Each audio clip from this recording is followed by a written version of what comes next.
Week 14 recaps. Starting out with this trash game right here. Honestly, I'm surprised that they even managed to score a combined 39 points as it is. The only thing I can truly highlight from this game is that Ezekiel Elliott actually had kind of a resurgent game. I didn't expect him to be such a receiving threat, but when you gain under 40 all-purpose yards on 30 touches and a touchdown, that's pretty good considering what's been going on with Ezekiel Elliott the past few years. Bailey Zappi, you Patriots fans can't get too hyped about this. He fucking disappeared in the second half. He was nowhere to be found. And the only takeaway you can really have from this game is that the inevitability of the Steelers losing to an opponent like this is just so evident. They just lost to two of these types of teams in a single week. That's just like, what is... I don't get the picture there. Just move on to the Sunday action. Got to start out with the Seahawks getting down by the 49ers again. And Drew Lock, to his credit, he started out well and then just completely lost track afterwards, honestly. Nothing really got going for the Seahawks outside of a couple of drives, but that's really how the 49ers defense operates on a weekly basis. Like, they'll let you have a couple drives here and there, but they usually clamp up. For the Seahawks, so the defense, legitimately killed the flow of the game. I mean, when you start out with a 72-yard run by Christian McCaffrey, you had to understand that this was probably going to be a game that would just be so off for that defense. And it ended up showing itself by the end of it. This guy finished with 145 rushing yards. And Brock Purdy was just carving up that middle of the field and over the top. I mean, Deebo Samuel just burns Jamal Adams on that route for a 54-yarder. You give up a 45-yard catch to Brandon Ayuk, and then the 44-yard touchdown to George Kittle. Big play after big play like that. You are bound to just give up a whole hell of a lot of points there. And that's exactly what happened. The Seahawks play the Eagles next week, and honestly, I think there is a genuine shot at winning, but you want to see the Eagles on their A game. If the Eagles are on their A game, I'm not sure, but the Eagles have their own defensive problems. I guess we just have to see if Geno is able to come back, because let's be honest, Drew Lock is not that type of guy. And so what, he had a drive on Monday Night Football against the Giants where he made a hell of a play. That doesn't matter to me. He is not going to be able to lead this team to victory. So, if Geno comes back, okay. And again, as far as the quarterback goes in the NFL draft, because a need for an elite quarterback is there, per se. And again, I'm not against the idea. The Seahawks have the 13th overall pick, right? You're going to get an elite quarterback talent there. Now, there's no telling if this rookie quarterback that the Seahawks could potentially get could be elite someday. But it is worth a shot if that's how the front office feels. They are in the driver's seat here. Then going on to the Bills and Chiefs, I mean, James Cook started out kind of wild and, he ended up with a good game overall. But of course, what everybody's talking about, I mean, shit, man. You can't complain about it if you're Mahomes or Reed, and thank goodness, I guess, that Mahomes kind of, walked back his comments a little bit and walked back some of his actions. Same with Andy Reid yesterday. He was fucking offsides, clearly. Now, is it a rare call that I've truly never seen before? I didn't even know there were 11 this year. It's a call that I've rarely seen, but it is so obvious. You have to call that. Like, the blame has to shift to Kadarius Toney there. It was a Herculean effort, but you screwed up.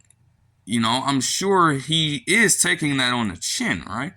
But, this is the problem with the entire wide receiver core. Just at the worst moments, you aren't a reliable factor at all. And you just completely screw up like this. It's not Kadarius Toney. It's Marquez Valdes-Scantling. Even Rashee Rice, which he came through with a touchdown. But, he had a costly fumble on one of the drives. So it's like they need to find consistency here. I kept on clamoring for Justin Ross to get put in the game. But he's on a suspension for some crazy stuff. And I guess he's coming back soon. They still have to try that out. They should go for it.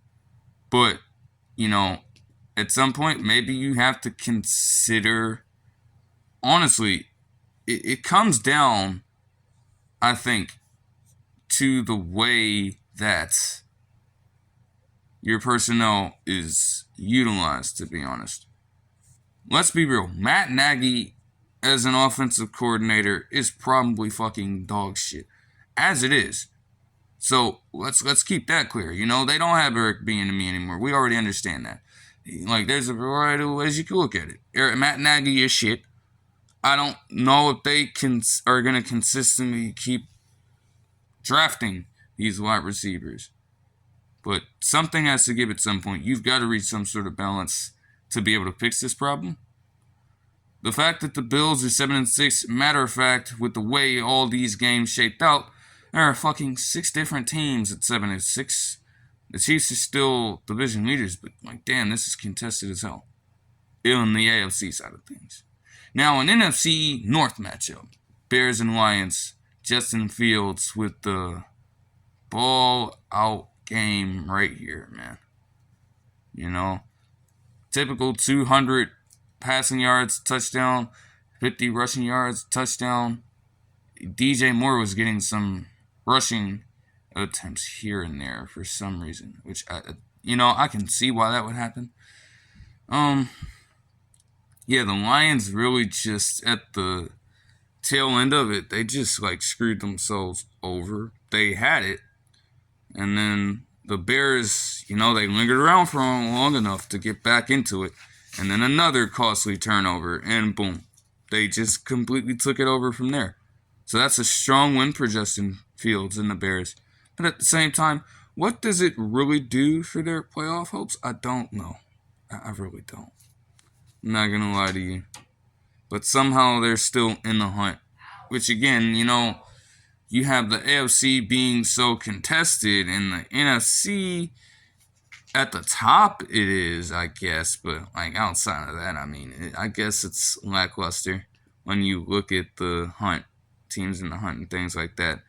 And matter of fact, which I'll be getting to in a second, an entire division worth of trash opponents that are going to get bounced out of the wild card. Moving on to the Rams and Ravens. It was one of the better games, I guess. I really didn't see it coming. Matthew Stafford actually didn't screw up for once. And they didn't find themselves in compromising positions. That much, at least. He made some wild throws to Nakua, Cup, and even DeMarcus Robinson to get the game to 28-23 late in the fourth quarter. They combined for 13 receptions and 199 yards and a touchdown. Nakua and Cup. So does a lot for you, and it kept them in this game. The offense and the defense, they turned it over at that point to the special teams, and they completely fucked it up. So, it was a good called game from Sean McVay, for the most part. Outside of that, moving on to the Ravens side, that is an MVP level performance from Lamar Jackson. It is. Now, Is he going to get incredibly high in the odds? I don't know. But that is a good performance. They actually decided to give Keaton Mitchell a little more rushes. Tyler Linderbaum is listed as having a run for some reason. I guess off of a fumble he couldn't really advance fully. That's random as hell. And Gus Edwards, I don't know why he got 6 rushes if you saw him gaining only 2.5 yards a carry. And again, in that instance, like they were using him outside of where he's does most of his damage in the red zone. You know good and well he cannot move that well to operate in that fashion. Zay Flowers in the clutch delivering, along with some contributions from Isaiah Likely early on and Odell Beckham all around as well. So that's a good game for Ravens offense. Everybody's going to say, oh, Greg Roman wasn't capable of stuff like this. And you know what? Maybe he wasn't. But they got it to a point where they could get it tied up. Credit to Lamar Jackson there. Get in overtime. They turned it over on the first drive. Why do I keep saying turn it over? But they went 3 and out. Turned the ball over to the special teams unit to give it to the Rams offense. And then they went 3 and out. And honestly, the play of the game, you know, this man, Tylan Wallace, was a former Biletnikoff Award winner at Oklahoma State. And, you know, a lot of people have just, put him to the side at this point because what has he really done for the team in the entire time he's been there? Not much, but yes, well, on Sunday afternoon, 76-yard punt return touchdown to end it off. You know, I can imagine the people who were watching that in person. If you were a Ravens fan, you were losing your mind. If you were a Rams fan, I don't even want to know, okay? But that was certainly a crazy moment. So, hey, games are gonna go like that sometime, but that just adds to the game of the year case for this potentially. I don't know if I would say that this is, but it's up there. It's up there. So, hey, talk your shit now. But again, I want that 49ers and Ravens game on Christmas Day to be good still. You can get this win for now, but you have to keep in mind what I've said about that. Now, moving on to the Panthers and Saints. Honestly, there isn't shit to talk about, okay? Fucking 13 of 36, Bryce Young. Sheba Hubbard couldn't even get 4.4 yards of fucking carry. Bryce Young, oh yeah, he had 3 rushes for 40 yards. Congratulations. You just know I don't give a fuck. They were leading at some point, the Saints, for a time there, only because some fucking dude with the last name Jackson, probably a fucking generic Madden NFL generated name, blocks the fucking punt from Johnny Hecker and returns it for a touchdown. I mean, again, special teams coordinator was hired, and that leads to that shit. Like, what? You cannot make this up. And a missed field goal later on in the game, too. Like, huh? You think you would be strongest at special teams, seeing as you are the coordinator for that unit. I don't even want to say anything about the Saints either because they really didn't do shit. The only reason they won this game is because the Panthers are just way worse. I mean, Derek Carr, dog, I can promise you I'm not a box score watcher, okay? I can promise you I'm not a box score watcher. But what I am going to say is this. When you have Derek Carr putting up numbers like these, you really think he's going to save this team? Okay, put these numbers up against a competent football team. Like, dude, you are not, it's just, you're not going to get away with that there. But they managed to get away with it here because the Panthers are fucking garbage. And again, Bryce Young, you can say a variety of things, but you cannot deny when you look at the numbers, this man is having a shitty season. Now, can he bounce back in the future? Potentially. It's not completely over. He's not already a bust after one season, but with people, they're going to be looking at that decision to take Bryce Young over CJ Stroud win this season, and they're going to take that into account and look at that with a little side eye now. In retrospect, that may not have been too good a move to some people. That might not have been the smart move. And then the Bucks and Falcons, well, Desmond Ridder could have had all this yardage, but, I saw that Drake London had got a reception that got them down to the goal line, and I was like, oh, okay, maybe they had a shot. I didn't watch the full game, so I didn't realize until after that fucking Desmond Ridder just completely fucked up the game for them. I really don't care if he had all these passing yards. I don't care. I just don't. You did not do what you needed to do when it mattered the most. Even with Drake London pulling out a fucking 10 reception, 172 yard game, you could not compound on that and get your team the win. And you had a fighting chance. He caught the ball. And afterwards, what was he going to do in that situation? You could not have expected him to break a tackle, and I don't know if a lateral was necessarily there. But you had no timeouts, so why throw it in the middle of the field, short of the end zone? Just short of the end zone. It's heartbreaking for you, but you knew you really didn't stand a chance. And then on the Bucs side, I guess they took the lead late, led by Baker Mayfield. So, shit, man. That's a rare dud for Mike Evans. But they got away with it. A reception for 8 yards on 6 targets? Mike Evans? Wow. Okay. Nonetheless, they won. So, NFC South is just like ass. We all know this. So, yeah. Jags and Browns. The fact that the Jaguars allow Baker Mayfield. Okay.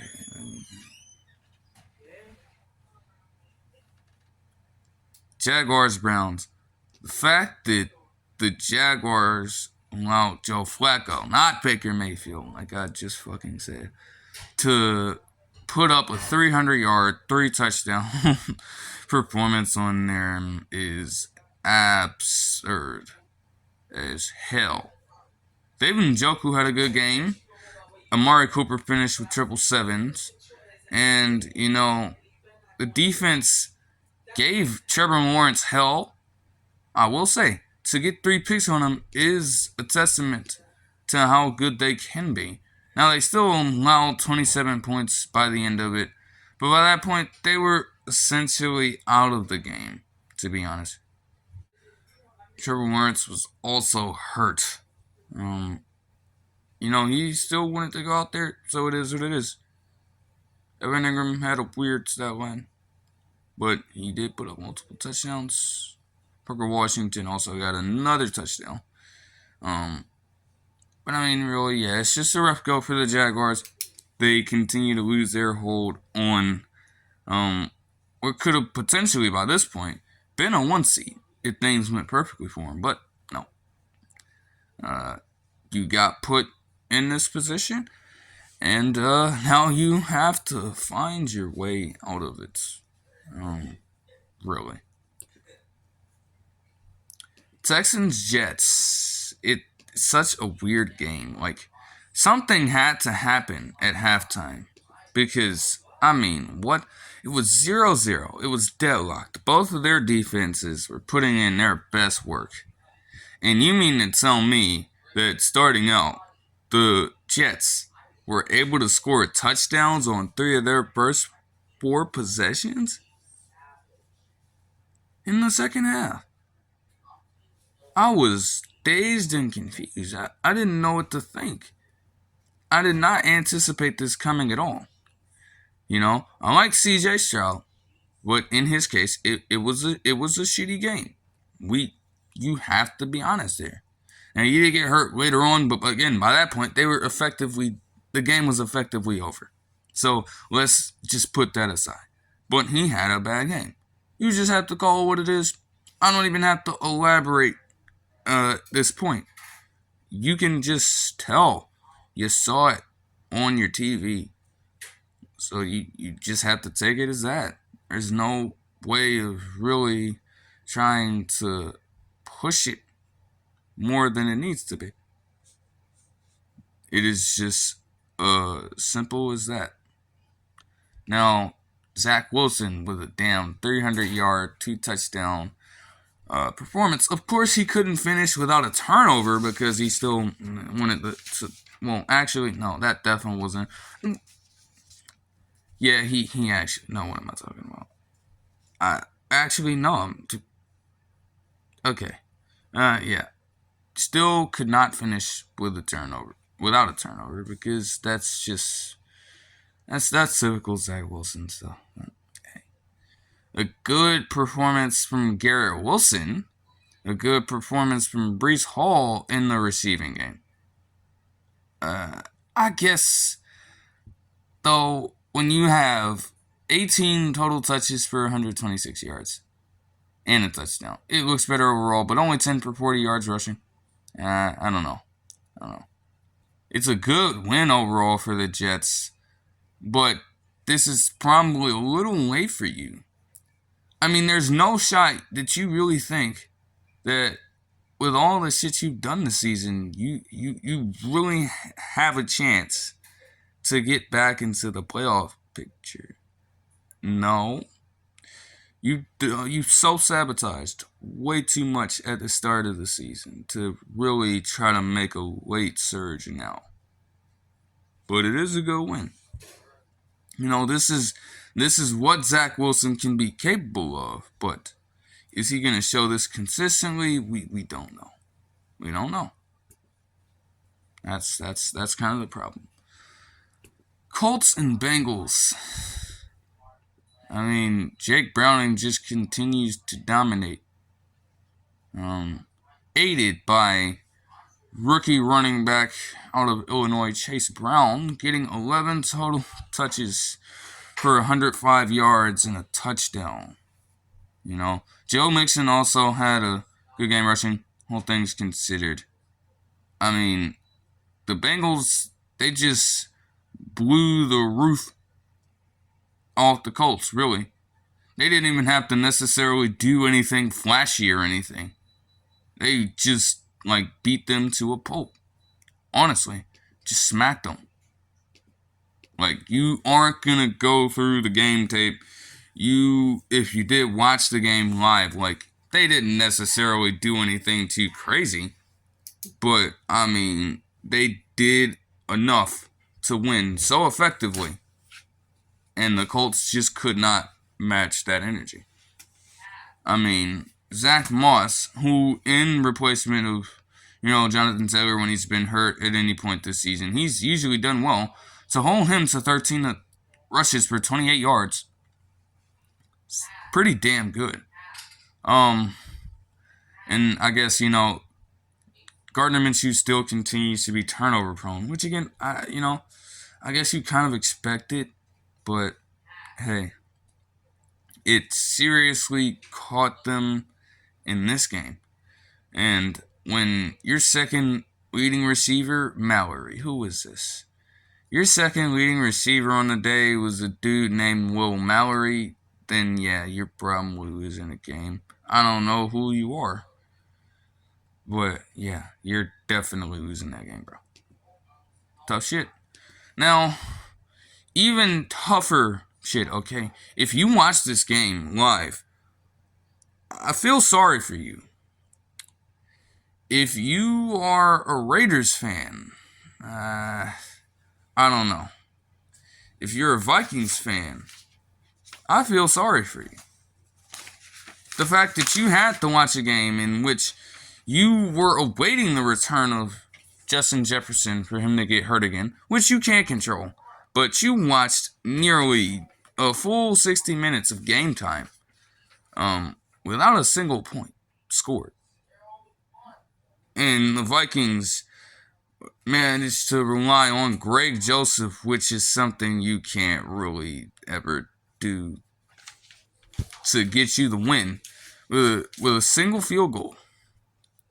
Amazing. Like, I can't even really say anything much outside of that. But you know, if Antonio Pierce is seriously trying to go for the head coaching position, this doesn't help your case. So, bounce back next week against the Chargers, I guess? Fuck no. I was talking about the Steelers and Patriots game potentially being a 0-0 tie, but the Raiders are coming off of a game where they literally didn't fucking score. And then the Chargers have elevated Max Duggan, who for all intents and purposes has been a practice squad quarterback up to this point in the season. I mean, they literally drafted him and they demoted him to the fucking practice squad. So, if anything, this game might be the game that does it. And I mean, a tie between the Chargers and Raiders would be something that they aren't familiar with, the fans of these. Y'all remember the 2021 regular season winding down and these two teams just like fighting it out on Sunday Night Football that last week, trying their best to tie it. But of course, it all roots back to the one man, Brandon Staley, being a fucking idiot and calling a timeout, gifting the Raiders a free field goal to send them to the playoffs that year. Now, of course, they still got their asses beat by the Bengals in the wild card, I guess, off of a little bit of controversy, but yeah, you know, so they aren't unfamiliar with ties. They're just gonna get one that is like filled with so much ineptitude, bad coaching all around. Get ready. Get ready. Yeah, speaking of the Chargers, the Broncos, they are second in the division. They are actually, no, because quick math. If the Broncos win their game next week and the Chiefs manage to somehow lose again, which again, no, they aren't losing to the Patriots. Let's not get that fucked up. But if at any point the Chiefs manage to lose and the Broncos do continue to win like this, I mean, they could take the lead in the division. And not only would they take the lead in the AFC West, but they hold the tiebreaker because they beat the Chiefs both times. That would be interesting. I mean, you know, like, okay, let me see. Because, like, who do they play? You know, that will, well, actually, no, never mind. They didn't beat them both times, but they would hold a tiebreaker, I guess. Or at least there wouldn't be a lead at all because they were even. But who do they play?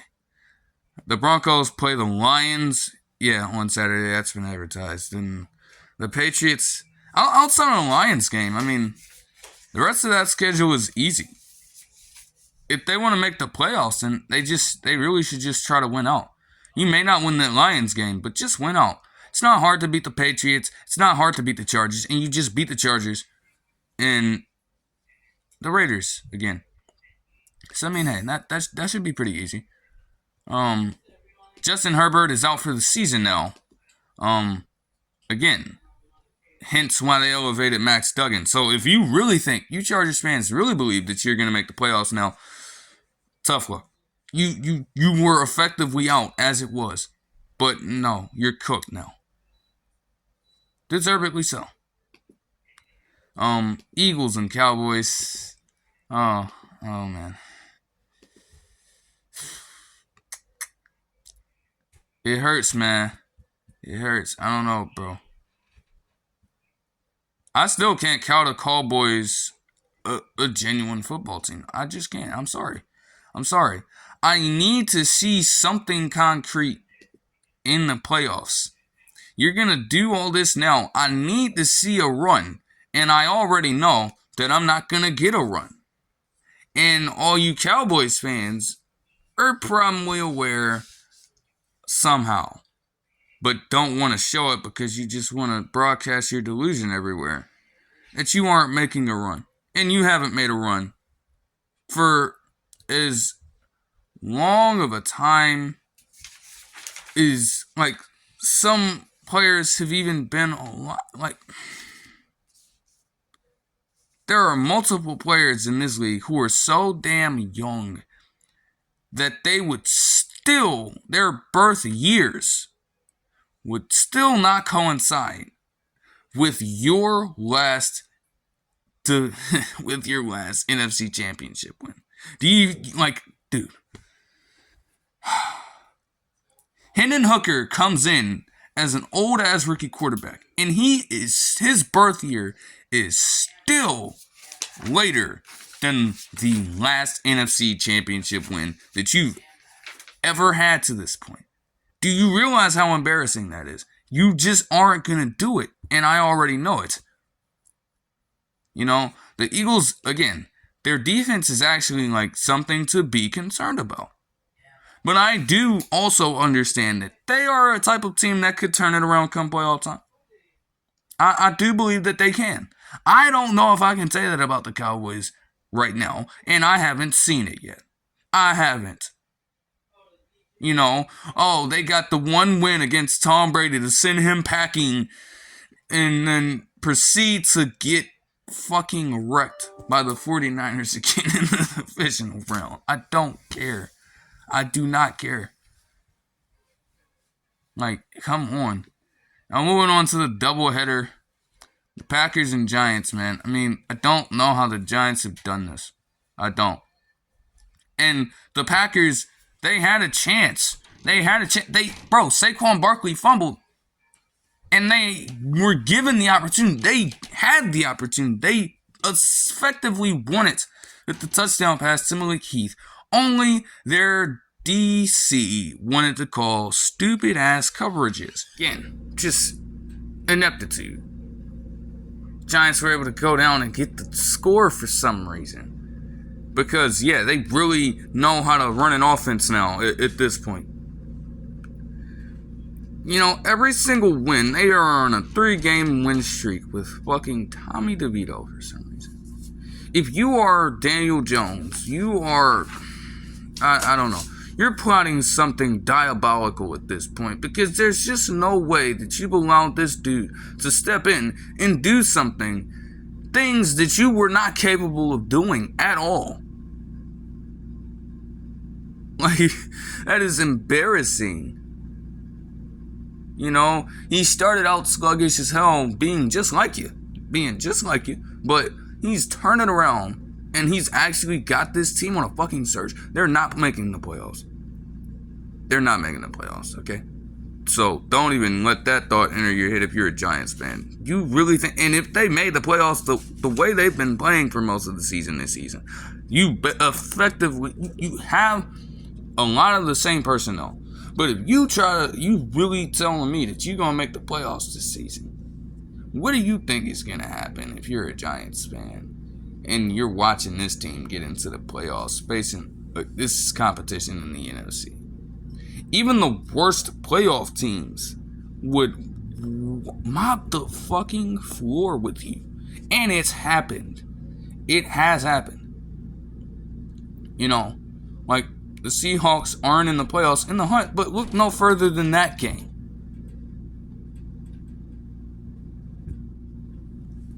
And if you're the Packers, it just shows how inconsistent they are.